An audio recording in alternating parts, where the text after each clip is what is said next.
乡亲啊，继续来看这件，这是马祖南竿的正东边有一座南引岛。马祖渔民发现讲，这个岛上有来插一面的五星旗，渔民看一个拢人去，但是因为岛搭附近的水域真侪暗流，一个无小心就会冰船，所以渔民根本无法度定岛，把这个旗仔摕掉。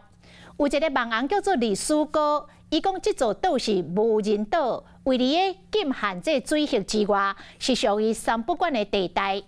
另外有军事专家讲，南引岛位伫个主权的灯塔区，本身就有争议。这个旗仔若是中国渔民私底下插的，就免烦恼；但是若是北京政府派人来插，安尼政府就要观察咯。啊，目前海巡甲国防部暂时无回应。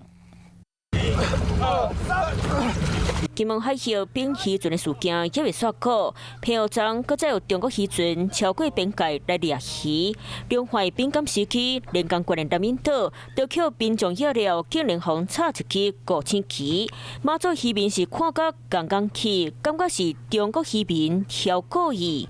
网红历史兄并在顶写马祖红插五星旗，各方和海巡互相会提责任，佮讲感觉是要老百姓去甲背起来。原来所在地点南引岛旧名是东沙岛，敢若有4.58公顷，伫咧南竿岛东边和东引岛南边的一笪无人岛，不过已经超出限制水域，所以迄遐算是无人管的。马祖那个岛，它本身它是一个无人岛礁，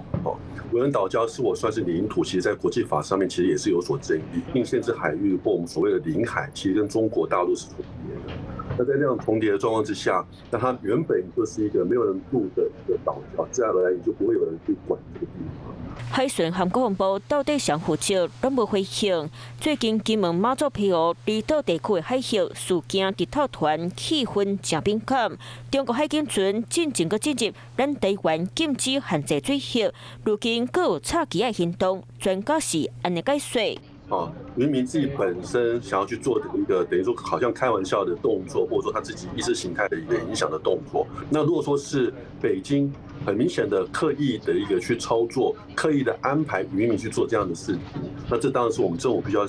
十分关注它未来可能的发展。免去无要紧的纠纷，不过赶快爱谨慎观察海面上的状况，嘛无稳准离岛的海峡定定防起无空找麻烦。Hello， 大家好，我是林依文。想要抢先掌握最及时的新闻资讯吗？赶快订阅、按赞、开启小铃铛，锁定华视新闻的 YouTube 频道。